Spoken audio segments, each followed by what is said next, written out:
Sian Gaza, isiniwalat pagbubuntis ng isang Bini member. Muling naging usap-usapan si Sian Gaza, ang tinaguriang pambansang marites na lalaki, matapos maglabas ng kontrobersyal na post tungkol sa P-pop group na Bini.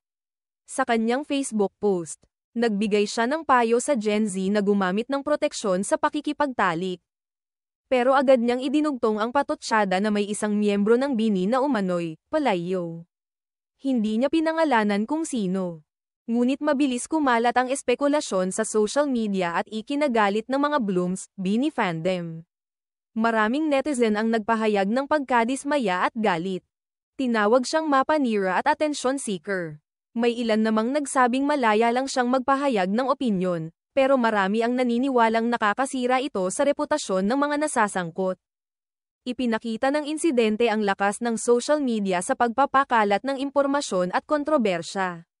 Para sa Bini, mahalagang protektahan ang kanilang imahe.